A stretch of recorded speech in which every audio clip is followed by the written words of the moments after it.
All right, we have lots of ground to cover, so let us kick off. Welcome to Tipping Points, where we ask the questions that matter about balancing conservation and development. This webinar series is an initiative of Oppenheimer Generation, and they usually take place on the last Thursday of the month at 1 p.m. I'm Prof. Susanne Vetter, and I've got the pleasure of being today's facilitator for the 16th webinar in the series. And our focus today is around managing African grassy biomes. Grassy biomes cover about half of Africa, and they're influenced by complex factors, including fires, extirpation of native fauna, livestock grazing within different social ecological contexts, and also woody encroachment, invasive species, and transformation for cropping and afforestation.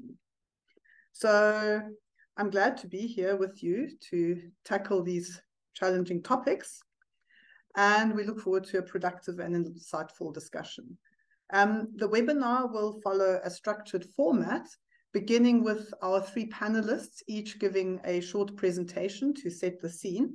And then we'll move up to an open Q&A session where we'll answer questions from the audience. So please pop your questions into the chat box where they will be forwarded and presented to our panelists. Please be aware that the session is being recorded and it will be available at the Oppenheimer Generations Research and Conservation YouTube channel. And this is also where you can catch up on webinars you may have missed. To ensure that you don't miss out on upcoming webinars and other events, we encourage you to sign up for the OGRC quarterly newsletter, and the link will be provided in the chat. And also stay tuned on OGRC's social media channels. Very exciting to have such a good turnout today. Please continue to introduce yourselves in the chat box and to engage there, and also as we go, just to pop your questions into the chat box as they occur to you. Just to briefly introduce myself, I'm Susanne Vetter. I'm a plant ecologist in the Botany Department at Rhodes University. I've got wide-ranging research interests around rangelands, vegetation change, including woody encroachment, plant-herbivore interactions, fire ecology, but also human-environment interactions and the cultural importance of nature and biodiversity. I've had a long-standing association with the Grassland Society of Southern Africa, and I currently serve as their president. But enough about me. Let me introduce our three panelists briefly before giving the floor over to them. The first is Professor William Bond, who I'm sure needs little introduction. He's an ecologist with particular interests in and who's made really major international contributions in understanding the ecology, biogeography, and evolution of open or non-forested ecosystems. He has explored both physical and especially biotic controls on the distribution of open ecosystems and used a variety of tools, including remote sensing, global vegetation models, field studies, and greenhouse experiments. He's an emeritus professor in biological sciences at the University of Cape Town, and he's also served as chief scientist at SAON. And not surprisingly, has been showered with international accolades. He's a fellow of the Royal Society of South Africa, but also a foreign associate of the National Academy of Sciences in the USA and a fellow of the Royal Society of the UK. He will be followed by our second panelist, Dr. Duncan Kimuyu, who's a senior lecturer in the Department of Natural Resources at Karatina University in Kenya. He's also a funded partner of the Oppenheimer Generations flagship FIFA project, that's Future Ecosystems for Africa. He has a background in wildlife management and he holds a PhD in ecology. He's interested in broad aspects of wildlife conservation in anthropogenic ecosystems. And his current research is on understanding responses of wildlife biodiversity to anthropogenic drivers of change, such as fires, extirpation of large mammals, and intensification of livestock grazing. His research has opened up new ways of thinking about livestock, wildlife, and fire management in savannas. And our third speaker and panelist today is Dr. Heidi Hawkins, who is a researcher both at Conservation South Africa, which is closely linked to Conservation International, and the University of Cape Town. And by working in both the conservation and academic sectors, has allowed her to make science accessible and usable to landowners, with her work being translated into guidelines for both crop and rangelands. Heidi's main research interest is in the cycling of carbon and nutrients in grasslands, savannas, and shrublands via plant-soil microbe interactions, and also to understand how major drivers such as herbivory and fire affect this. And through various collaborations, she's also explored the role of herding in reducing human-wildlife conflict, the restoration potential of kraling, and whether certain fungi such as mycorrhizae are major carbon sinks. So you can see we've got a great lineup, and I won't take any more of their time, and I'm going to hand over to our first panelist, William Bond. He'll share his screen.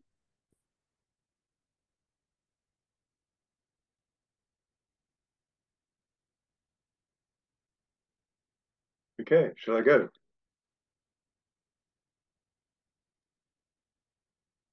All right, I knew very little about tipping points, and so I thought you might not know all that much either. So here goes. They're defined as a critical threshold. Whoa, what's happening? Beyond which the system reorganizes, often abruptly and/or irreversibly. This is they've been used a lot in global change research, and this is a map of the world where the major tipping points that are of concern are illustrated, and you'll see that they all to do with, a lot of them are to do with melting of ice in Greenland, in the Arctic Sea, in the Antarctic, the thawing of permafrost and its consequences. And what this will lead to is sea level rise of a magnitude that would drown a lot of the world's major cities with massive economic repercussions. That water flowing into the oceans will also influence the currents of the world, this Atlantic circulation, potentially cutting off the Gulf Stream, which means Europe would end up with freezing winters as cold as Labrador. When it comes to things that are closer to our kind of understanding, the Amazon rainforest is also repeatedly measured as vulnerable to a tipping point and massive change. So what should be the African response to these global tipping points? And what you see is that most of them are in the far north or the far south, and Africa gets off pretty lightly. The ones that have been identified is not the drying, but the greening of Sahel and Sahara, contrary to Savory and David Attenborough, for example. And then the problems potentially of forests being converted to savanna. So that's usually referred to only for the Amazon. Second issue is that tipping points are local, but have large regional or global impacts. We don't know what the tipping points impacts will be in Africa. What should we be doing? In terms of mitigation, Africa is a minor player. Our greenhouse gas emissions are less than 4% of the world's total. So it's up to the rest of the world to sort things out, especially the USA and China. In terms of adaptation, Africa is very different from the rest of the world, covered with grassy biomes, and we need to develop our own responses and rules. No problems are like ours. So what's our major tipping point? And people might be concerned about the loss of forests. Our concern has been for a long time the end of savannas, with trees invading and the loss of grasses. So this illustrates the sort of situation where over time, some ecosystem marker, this could be trees, gradually increases because of an environmental driver, such as suppression of fires, until it reaches a tipping point where there's no grass left to carry fire and it crashes to a new system, such as a forest.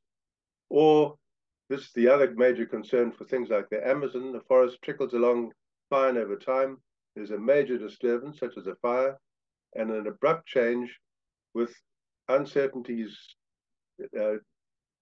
leading eventually to forest closure or to an entirely new system, which, horror of horrors, could be a savanna.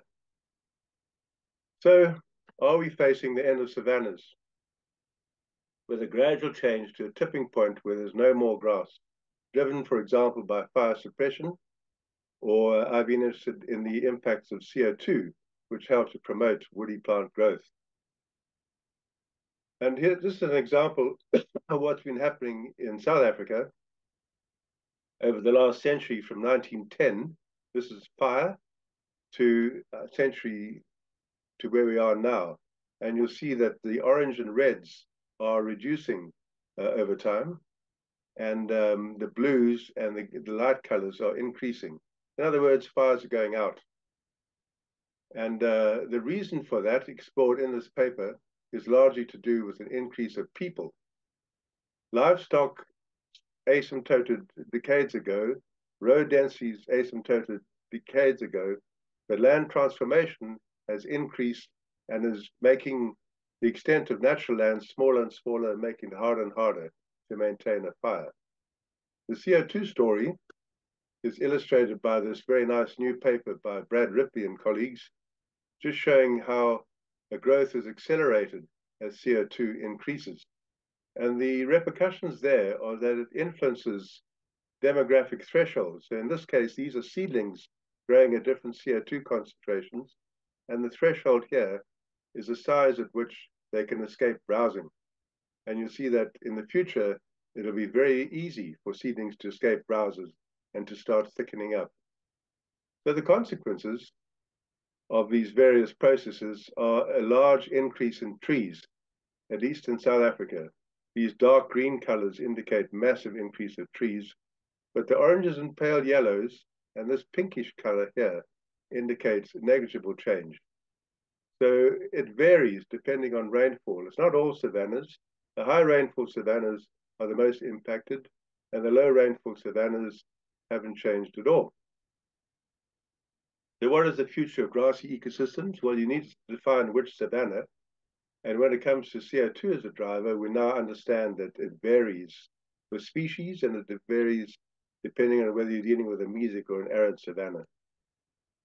What about the Amazon fear, loss of forest? Well, our experience has been that fires stop burning when they hit a forest until the last few years. So this picture is of a savanna invaded by trees and turning into a thicket, which is a sort of a dwarf forest.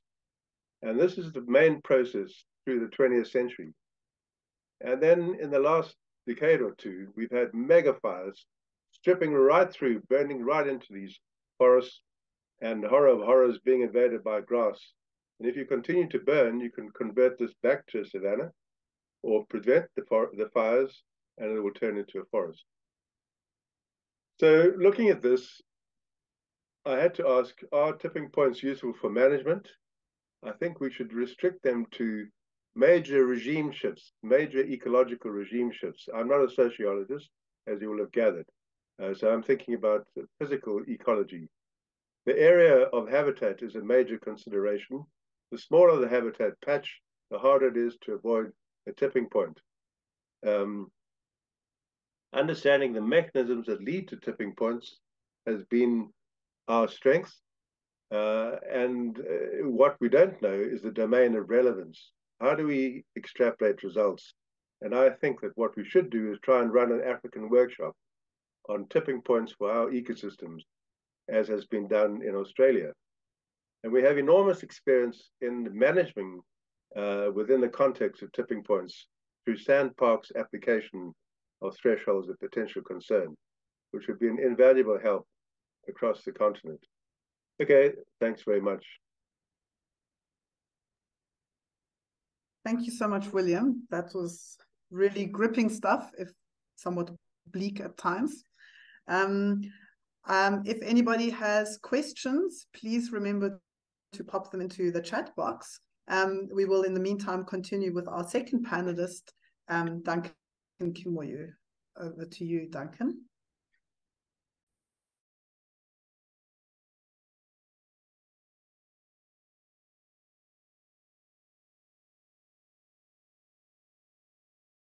You're muted. Thank you, Susie. My name is Duncan Kimoyo, and going to take you through, just a short presentation on livestock and wildlife interface as we think through these tipping points, what it holds or what it means for wildlife and livestock to coexist in one habitat. And ideally, just to think about where we came from and where we are now, we can almost imagine of a system that was mainly dominated by what we would consider as the native ungulates, devoid of cattle, and only domestication of cattle happened 10,000 years ago. And they only began to spread around 7,000 years ago, and only in East Africa around 4,000 years ago. And over the years, everywhere cattle have spread to, you see same patterns that they tend to displace most of the native ungulates. And some of the reasons that have been postulated for why cattle is so successful is just our livestock husbandry practices. And one of the key things is the ability for livestock to move from one area to another. And what that is good for, it allows most of the livestock animals that we keep to survive seasonal fluctuations in pasture availability, but also in the sense that we have selected livestock to maximize on breeds that are tolerant to most of the climatic conditions in which we raise them. And another thing that is also very critical is the aspect of diversification of livestock, in the sense that we trying to different breeds of or different species of cattle, of livestock, and that allows us to exploit different vegetation characteristics. And then, so I'm just talking about the trends that we're seeing in terms of changes in livestock that allowed livestock production to be mostly successful. And as a consequence, what we are seeing is more domination of livestock, taking over 60% of the mammal biomass. And if you think of it, wildlife is only taking 4%. And the projection for this is that livestock numbers are going to double by 2050.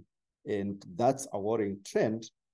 And some of the patterns we're seeing relating to this is ideally the idea that the interaction between livestock and wildlife are mostly contextual, in the sense that talking of one season, you could get a whole sort of different interactions, mostly changing from competition during the dry season to facilitation during the wet season. And some of the eminent researchers here have also shown that that could also change depending on whether you have elephants and other mega herbivores in the system. But really, all these interactions are mostly contextual in terms of depending on the stocking density, that really at high stocking density, the interactions could really shift dramatically.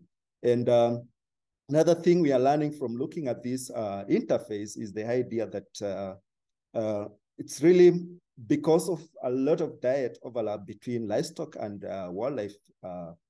It really doesn't matter so much which species of animal or which group of animals you're looking at in terms of how it influences the herbaceous community. So really you can get same shifts in vegetation community as you'd expect from wildlife. And that's perhaps a good story for if you're thinking of wildlife as livestock as a substitute to wildlife, but that's not the full story.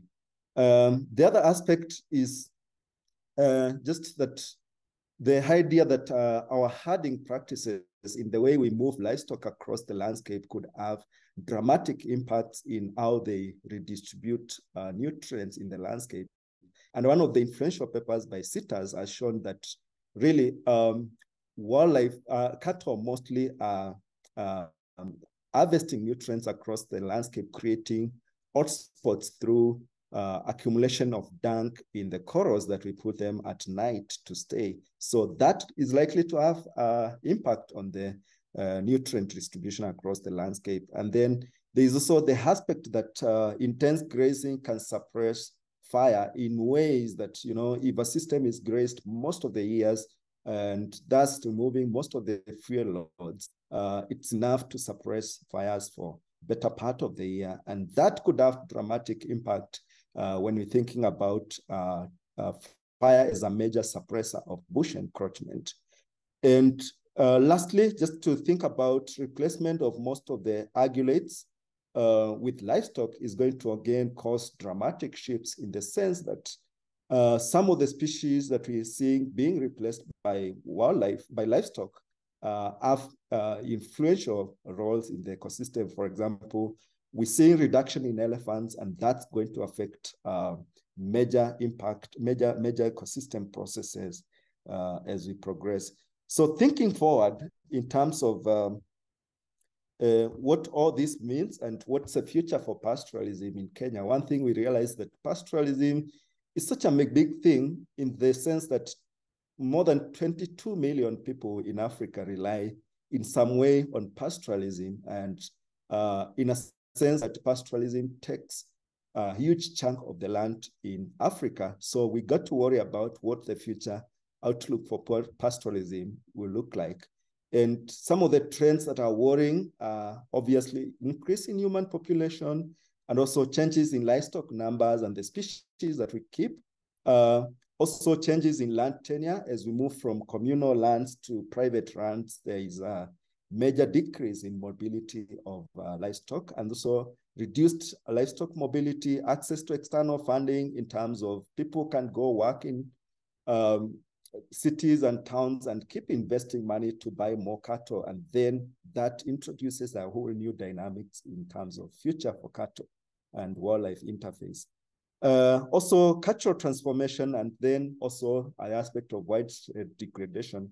So really there is strong evidence to think that pastoralism will dramatically shift in the ways that we have thought of it in the near future. And thanks for that. I will stop there because of time. Great. Thank you very much, Duncan. I mean, your talk really goes to the heart of the issues that the Tipping Point webinars are interested in. That's, you know, balancing conservation and development. So yeah, if you have questions for Duncan, please pop them into the chat, and we'll open the floor for our third and final panelist today, Heidi Hawkins. Thanks, Susie. So I will start with our grasslands and their marvelous extent, with a focus on Africa. So we're mostly looking at, in terms of eco-ranges, regions, tropical grasslands and savanna, but also montane and temperate and arid grasslands. And we know they store a lot of carbon because of this large extent and because of moderate carbon densities. So if we look at the world, they're sitting around here, and which is actually more than tropical peatlands and temperate conifer forests, which might surprise some people. Also, it's seen as a reliable carbon sink because it's secure underground rather than being quite a lot of it being above ground, like in tropical forests where it's more vulnerable to loss and harvest. So this carbon and also the biodiversity, as most of us know, depend on disturbance with which grasslands evolved. And Duncan already mentioned a very cool study by Sitters et al., where they showed that mega-herbivores, in this case elephants, restored soil carbon that was lost from the soil when livestock were there, you know, likely because of the way elephants browse and then through the activity of their dung and trampling would promote cycling of carbon below ground. Also, wild ungulates produce less methane per kilogram animal than domestic ruminants, which is interesting for climate change and mitigation. And fire, surprisingly, also plays a role in creating and maintaining not just total soil carbon, but stable forms of carbon, as long as the fire intervals and intensities are appropriate to that biome. So we've got data on that for grasslands, and there's already a study, a similar study in Savannah. So this, we've heard about fire suppression from William and Duncan so far, and it does call into question the blanket fire suppression in grasslands, and including carbon offset schemes. So how might grasslands be impacted by global change? We know from several studies across the world that wetter and warmer conditions with high CO2 and nitrogen would increase production. So that's all of these here. And as you might expect, a decreased rainfall would decrease production and also carbon. But those are studies from all over the world, and context matters. So we expect some areas in Africa to become, well, they are and will get hotter and drier, leading to so-called desertification. At the moment, actually, global maps show land cover change and soil organic carbon to be quite stable, but we know those global maps don't really show us what's happening on the ground, and also at a local level, I mean. But if we look at predictions for the future, which is this map down below, if you look at the red areas, those are the areas that are predicted to have a flip in their maximum temperature from less to more than 30 degrees, and a similar pattern in the map showing decreased growing period and rainfall variability. So all of this could lead to that self-perpetuating cycle of cover loss, erosion, further cover loss, and tipping into a dust bowl. But as we've heard as well, a lot of areas are getting wetter, warmer, with woody plant encroachment, with drivers including CO2, but also fire suppression and changed herbivore densities. And we can see with that increase shown as green in this sub-Saharan African map of a 30-year trend. And globally, there's been a decrease in burned area, and a lot of this is due to suppression in savanna and grasslands, and has already been mentioned. So grasslands, how resilient can we expect them to be? There's not a lot of data, but these authors in a multi-country study showed, heat waves and droughts will decrease production or change species. Some areas bounced back, some didn't, but the clear trend was that these climate impacts always worsen if you've got compounding effects of overgrazing and excessive fire. So what can we do? Well, Duncan has mentioned quite a few of the overarching social issues which have to be included. Here I've got some of our climate and biodiversity threats and practical management solutions where we are pretty confident. Of course, we need to cut fossil fuels. Natural climate solutions like carbon offset projects are an example, but here it's very important that there's appropriate fire regimes and ungulates, and there's consideration of biodiversity and people. With desertification and land management in general, stocking rates must align with the carrying capacity, and whether it's wildlife or livestock, as Duncan said. Animal type, adjust the browser-grazer ratio, use an evidence-based grazing pattern. Adaptive management is very important, so monitor your grasslands and manage accordingly. Make use of tools like weather forecasts to try and anticipate what might happen. With bush encroachment, there's opportunities around trophic rewilding. So domestic animals, but adjust again that browser-grazer ratio, or full rewilding. And then with biodiversity loss and landscape intactness, connectivity conservation is becoming increasingly important, and this will require innovative land tenure as part of rural economies, including, say, wildlife economies. So I'll leave it there. Thank you so much, Heidi, for that talk that linked so nicely to William and Duncan's also. And thanks to all three of our panelists for their thought-provoking presentations. presentations and for keeping to the very limited time, which I know was a real challenge because this is a huge topic and I know they all would have had a lot more to say. So we're ready for the Q&A session and we've got a good 20 minutes for that. I'm going to kick off with a couple of questions, one for each panelist, that were posted ahead of the webinar on Eventbrite. And then we'll be taking questions from the floor. They have been flooding in, so if your question doesn't get asked, please don't take it personally. There is just a lot of interest. I'm going to start with a question for William, and it actually touches on what Heidi was saying about some of the changes. And the question is, what is the future of grassland ecosystems in a warm and dry world? Have they survived such conditions in their evolutionary history, or are they doomed?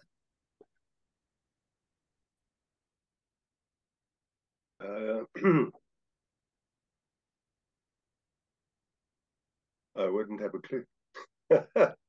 It's I mean, I think what we need is to have an overview.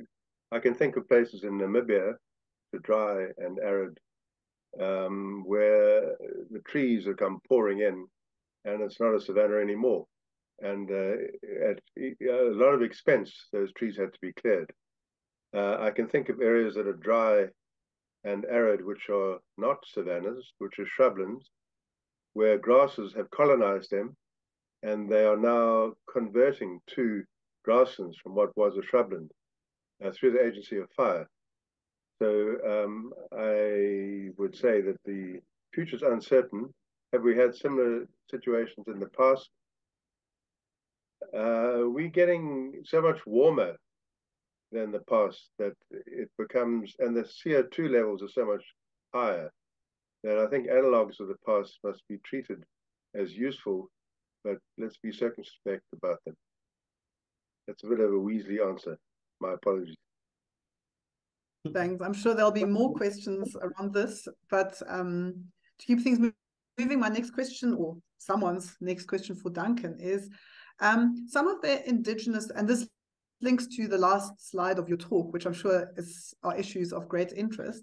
Some of the indigenous communities who utilize these ecosystems are no longer nomadic as they used to be, and you've touched on that, and therefore create conflicts between themselves and wildlife. Do you consider moving them into alternative livelihoods would be appropriate? And would such communities be willing to change their ways of life? If yes, give any examples. Wow. In the next 30 seconds. That's a good question. Maybe I can just begin by highlighting some of the factors that have caused some of these pastoral communities, nomadic, to settle down. And if you think of it, it revolves around aspects of land tenure that, increased switch from communal lands to being private lands that almost cuts off the possibility to move.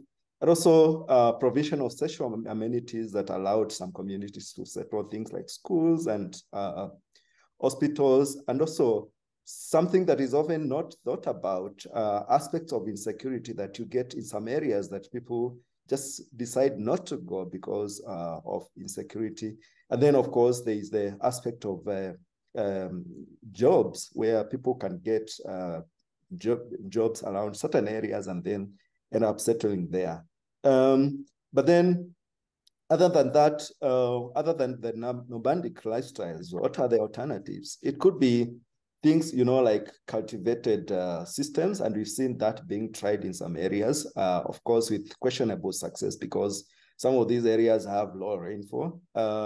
And also, pretty much, you get people involved in some petty trade, selling of charcoal, selling of tobacco, selling of firewood, and all these are obviously alternative livelihoods that they can pursue. Also pursuing some paid jobs, setting up some entrepreneurship. We're seeing mushrooming towns emerging in some of the areas where people have settled. And also people engaged in livestock markets, where they are now selling livestock, but also livestock productive products. there are challenges, of course, to all this. And one of them is that some of these livelihood alternatives, you'd think, yes, are less resilient than the pastoral nomadic lifestyles, in the sense that when people are settling in one area, there are more challenges, and they're not able to withstand some of the droughts cycles that we're seeing more increasingly recently. There's also increased human-wildlife conflict as you think about people switching to crops, and in a system that has wildlife, there is obviously going to be some increase in conflict, and also loss of social capital, something we don't think about. You know, the way the pastoralist communities are connected and in their movement, and how they share information and how they interact with each other. And when they settle in one area, then that is obviously a challenge in terms of an opportunity lost. There are aspects of diseases that we can talk about. And really, in terms of just about an example where this has happened, I can only think of a system in Marsabit in Kenya, where some more like 30,000 pastoralists have moved into a wetter mountain area and settled there. And a study was done to examine how they are coping there. And mostly they are practicing arable farming, in a sense that they are really just growing crops and various types of crops. And in a sense, when asked about how they are coping with that, you know, it emerged that, you know, 20% were able to even produce enough, less than 20% were able to produce enough grain to support their families, and majority were living below $1 in terms of earnings per day. And really asked whether they would want to go back to the pastoral livelihoods, you know, 80% expressed the interest that they can actually, it's better if they switched back to pastoral livelihoods. So what does this mean? Really, the mobility is very important in this system, and lack of it and switching to sedentary lifestyles may really mean, put these communities really vulnerable. Thanks, Susie. Thanks, Duncan. I think this whole topic of the future of pastoralism warrants its own tipping point seminar. I'm going to move on with a question for Heidi. It's what are the, and this is an easy one, what are the real solutions for African grassland restoration that deliver social, biodiversity, and carbon benefits? Right, yes, just a small question. Well, I think the real solutions can take different forms. You know, one way is nature-based solutions and things around a restoration economy.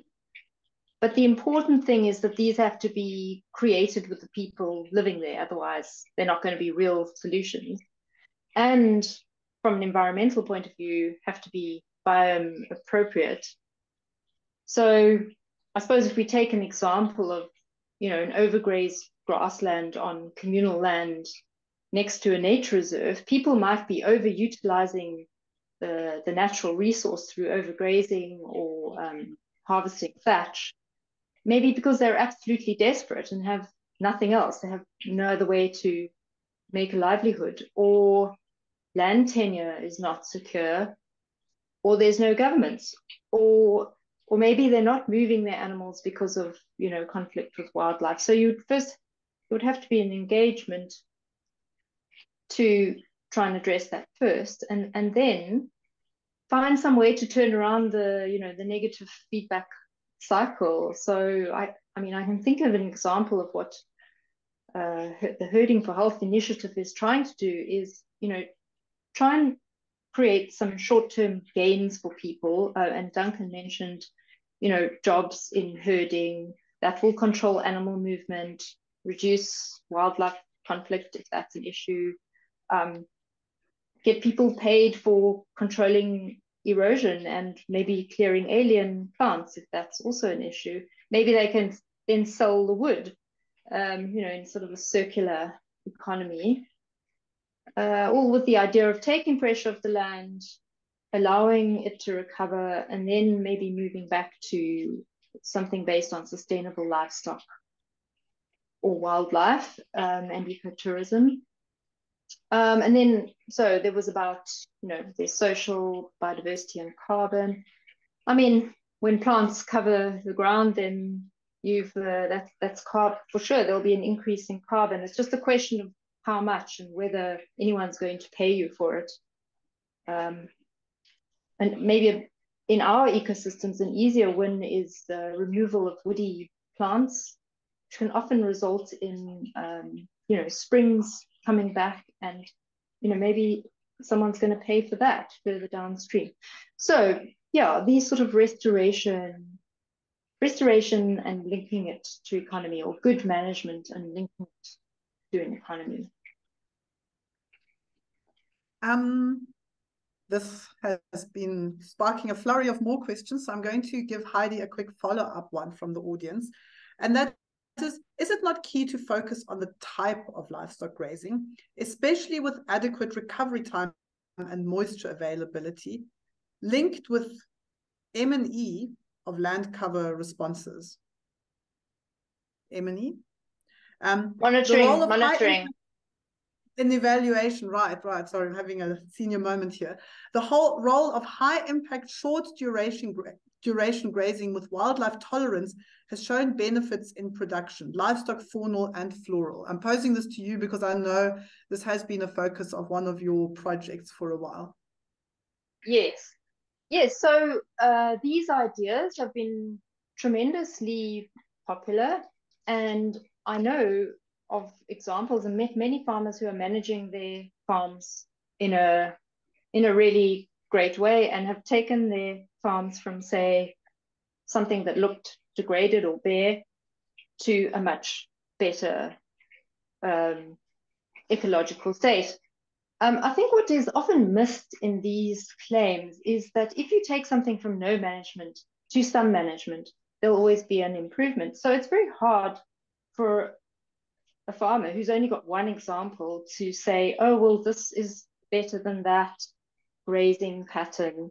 But the evidence shows, and there's some really amazing whole farm or whole ranch in America studies, which are years long, where they have systematically compared these high intensity grazing, so, where you increase the density of animals through putting them into smaller spaces, whether that is through fences or herding, comparing that, and then you get long rest periods with more traditional practices that have been proven, whether it's in pastoralist systems or commercial farming. So split ranch or just season-long grazing.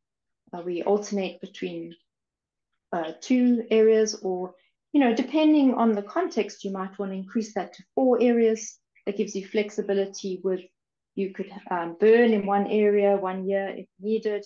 You can also move your animals depending on, there might be different vegetation types and topography.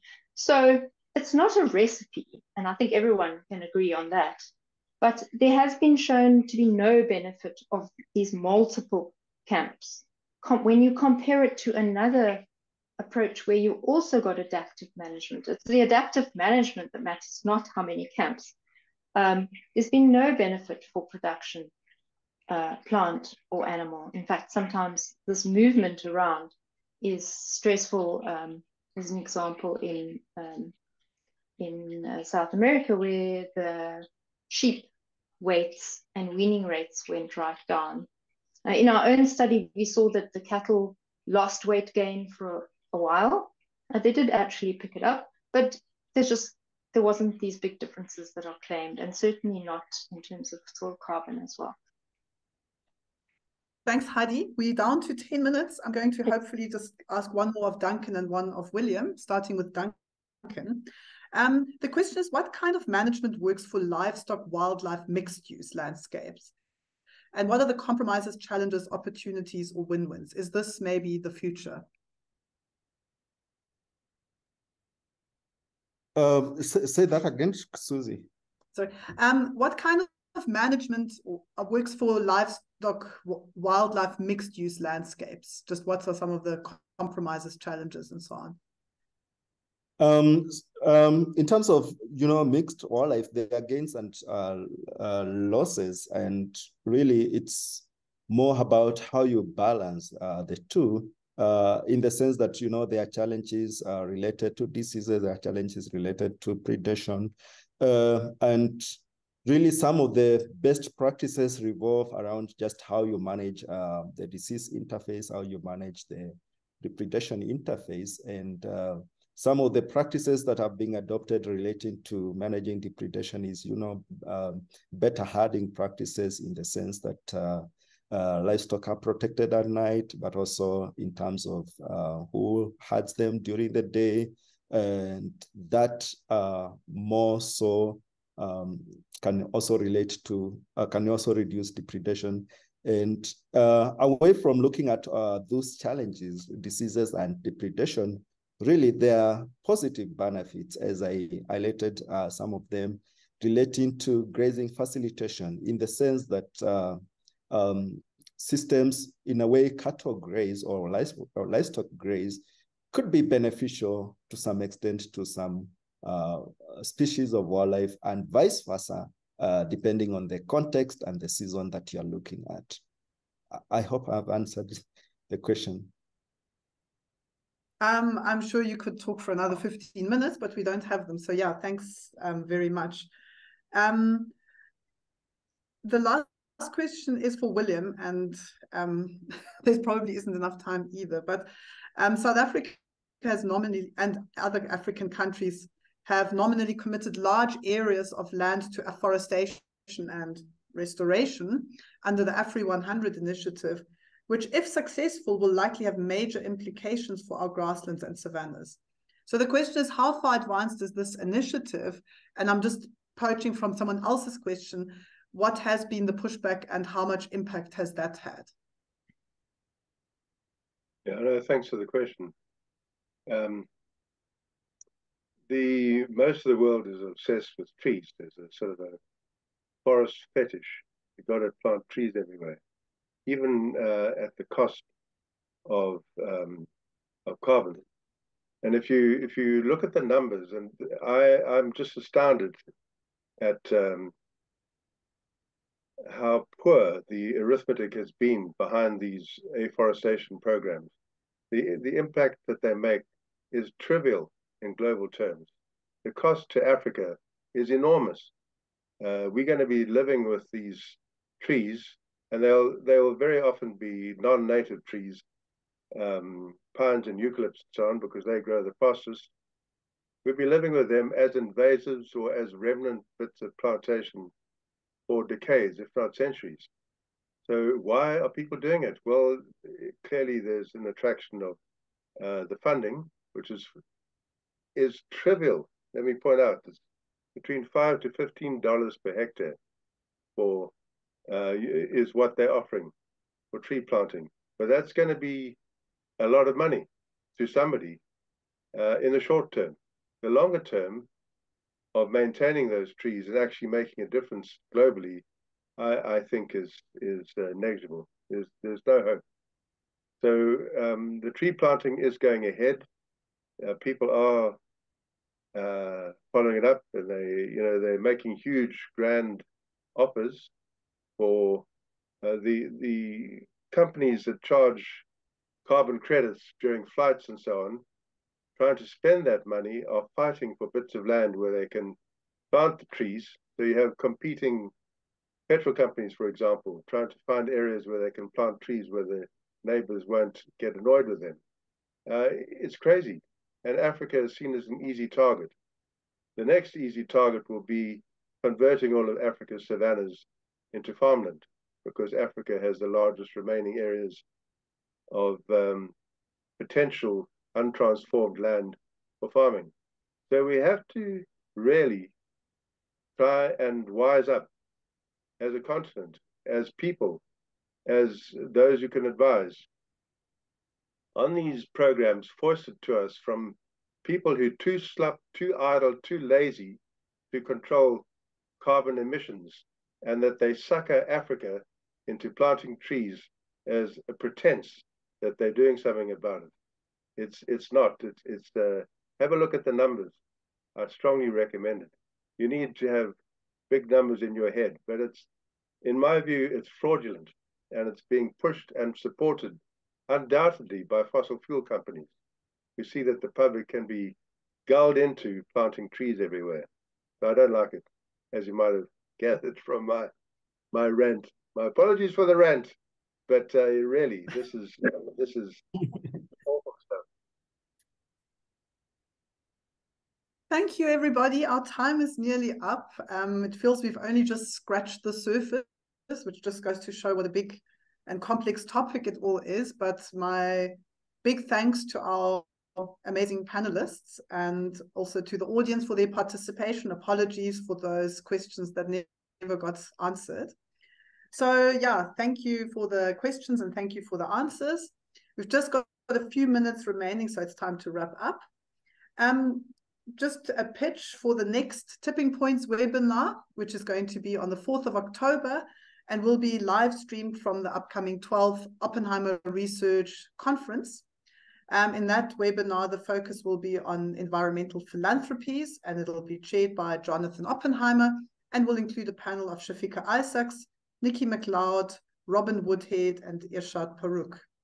So don't miss out. You can register like you did for this one by clicking the link in the chat or by clicking the link in the chat box, or watch the live stream of this event from the website or the YouTube page. Just a reminder to sign up for the OGRC quarterly newsletter to stay informed of future events. You can find the link in the chat box as well. For those of you who missed part of this webinar or wish to revisit it or see some of the past ones, there's actually a great one also on these greening solutions a few months ago that you might want to watch. I've certainly revisited some old ones and there's some really good ones in there. There will be a recording of this, and there is already of the previous ones on the OGRC YouTube channel, and the link again is in the chat box. So once again, thank you all for your participation, and we look forward to welcoming you to the next Tipping Point webinar in October. All right, goodbye for now.